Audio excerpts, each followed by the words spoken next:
Hey everyone, welcome back to A Man Talks FPL SC. Today we are going through my Game Week 6 team selection. Game Week 5 was a very good week for me, so we'll show you how I went on. And if you guys enjoyed the video, really appreciate a thumbs up. Do please consider subscribing as well if you do enjoy the content on the channel. But let's get straight into the Game Week 6 team selection. So starting off looking at my defense, it wasn't much to speak of with the absence of Trent Alexander-Arnold. It meant Vladimir Sufel had to come off my bench, and in a tough matchup against United, there wasn't going to be many opportunities for him, I think, to get a clean sheet. And that definitely happened. Obviously they conceded 2 goals and he only got the 1 point there. Didn't have much of an attacking threat in this game either, only creating just the 1 chance with 5 crosses. Sanchez at the back there again, conceding the goal to Leicester, but also conceding a yellow card only meant he got 1 point here, only a baseline BPS of 8, which was the worst amongst all goalkeepers this week. So you can see there he doesn't really rack up the bonus points, so it's either going to be feast or famine with Sanchez, with scores ranging mainly between 2 and 6. Now, the rest of the 2 defenders, Ayling and Luke Shaw, I didn't think Ayling was going to get anything from this game against Newcastle just because Leeds' defence is so poor,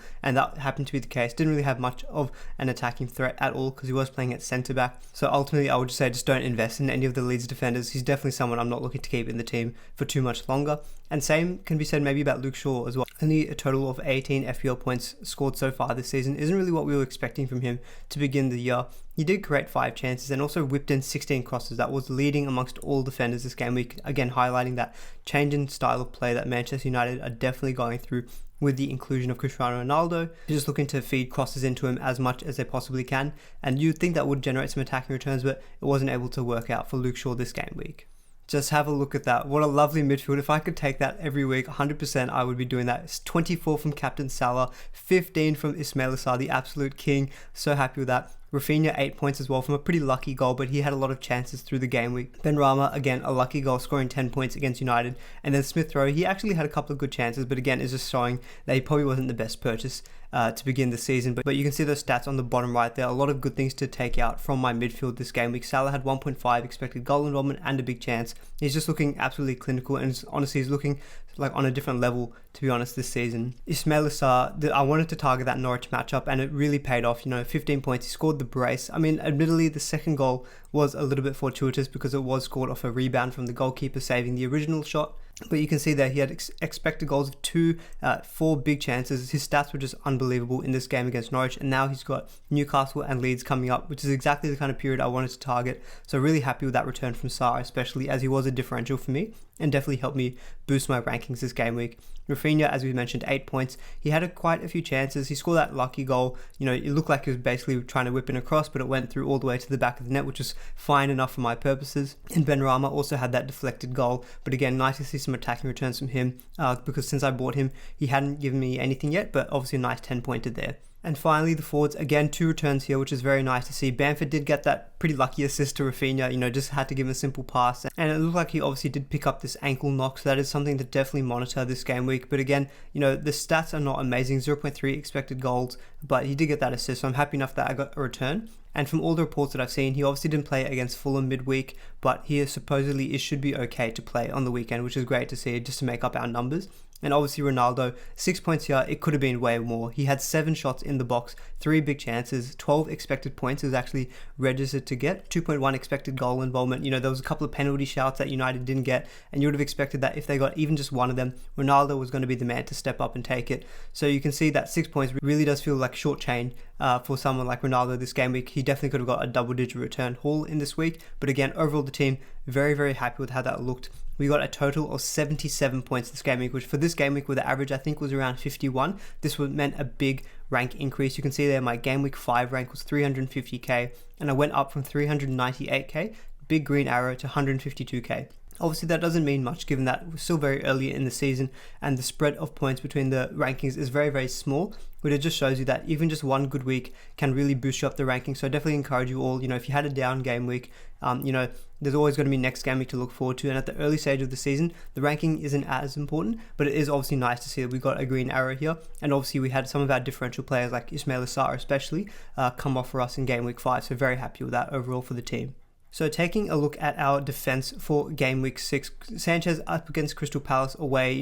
Crystal Palace have not looked too bad in attack, to be honest. For now, with Crystal Palace, Arsenal and Norwich coming up, I don't think making a goalkeeper move is going to be the right thing for my team at this point in time. And I think we can still trust Brighton's defense, even though they're coming up against a team which has shown some good attacking threat. They've got a good chance of still keeping a clean sheet, hopefully. Trent Alexander-Arnold has got a yellow flag because he did get illness and obviously wasn't able to play on the weekend, but from all reports it was just a stomach bug, wasn't COVID related, so he should be right to go for game week 6, fingers crossed. And it's a nice matchup against Brentford, so Alexander-Arnold, I'm expecting maybe a Liverpool clean sheet but also some attacking returns. So he's created the most chances of any player so far this season, and also working well in combination with Mo Salah on the right hand side, who's looking up absolutely unbelievable. Definitely can see some attacking threat for Trent Alexander-Arnold this game week. Soufal against Leeds, I'm not a little bit iffy about this one in terms of the chances of a clean sheet here for West Ham, given that Leeds, overall they're a pretty decent attack, although they haven't looked the best so far to begin the season. If, for example, Rafinha or Bamford are both out of the team, I think that definitely does increase the chances of a clean sheet for Soufal, and obviously he has got potential to get some attacking returns here. He has been a little bit underwhelming in my opinion to begin the season, but Leeds and then Brentford coming up I still think are two good enough fixtures that I can be holding him for the next couple of weeks. From there, the run for West Ham gets a little bit tougher with Everton and Tottenham, and so he could be looking to be someone I shift on in a couple of weeks' time from now.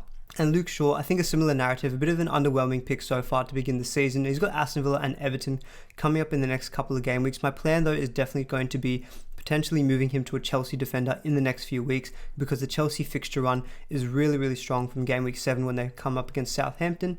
Overall Chelsea's run is really fantastic, and we saw Rudiger obviously get a big 14-point haul, and I would say clean sheets are basically a lock for a Chelsea defender. The only reason I'm not looking to do the move this week potentially is because they are facing Man City, and I don't think that's a good matchup to be targeting any defender, even a Chelsea one at that. So Luke Shaw will still be in the team for game week 6. Decent matchup at home against Aston Villa. So in the midfield, again, not many changes here. Smith Rowe has gone to the bench when we are playing 4 in midfield of Mo Salah, Ismail Assar, Rafinha and Benrahma. I'm actually really, really happy with this midfield. All the discussion I've seen so far online on Twitter and other social media is about, should I do Torres to Ismail Assar? Should I do Rafinha to Sarr if Rafinha is injured? Or should I even consider Benrahma to Sarr? Or should I get in Benrahma for Leeds? Anyway, all of that. I'm probably be flexing just a little bit. But you can see that, it's a cheap midfield, apart from Salah. But they've all got pretty decent games this game week, and also good fixture runs coming up for the next few weeks. Ismail Assar, Newcastle, Leeds. That's a fantastic 2-game stretch.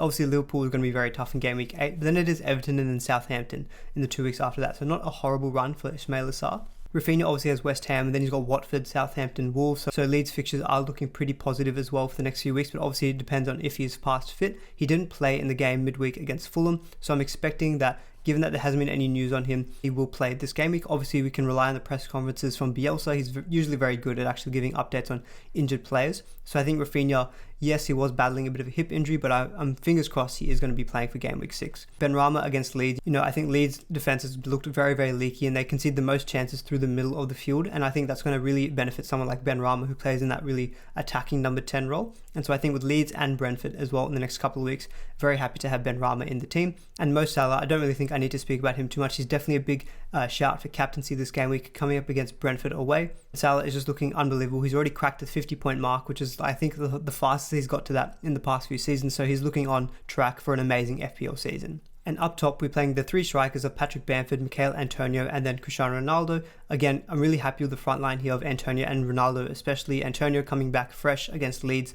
I think there's plenty of attacking returns on offer here for Antonio. His stats have been so good to begin the season, and this is the reason why I wanted to hold him. Coming up against Leeds, that's a fantastic matchup. Similarly with Cristiano Ronaldo, it also is a very, very good captaincy shout. Coming up against Aston Villa at home especially, I think that home factor is going to be a really big thing that I'm going to consider when it comes to captaincy this game week. And then Bamford also depends on his injury status, but I'm thinking that he should hopefully be okay for game week 6. Yes, West Ham probably isn't the best matchup, but then it's Watford, Southampton and Wolves. So yeah, happy enough with that. The only downside with this team though is I guess the number of yellow flags we've got. I'm expecting Trent to be okay. Rafinha as well, I'm thinking he's going to be okay. Bamford is the one I'm a little bit iffy on, but I have read some reports saying that he probably should be okay as well. So fingers crossed all 3 of those guys are okay, because looking at the team, I don't see any immediate transfers that need to happen. And on my bench, I've got Smith Rowe, Tsimikas and also Luke Ayling. Again, not all of them are great people to have in the team. Smith Rowe got, first on the bench. You could argue he's a little bit expensive to be on my bench.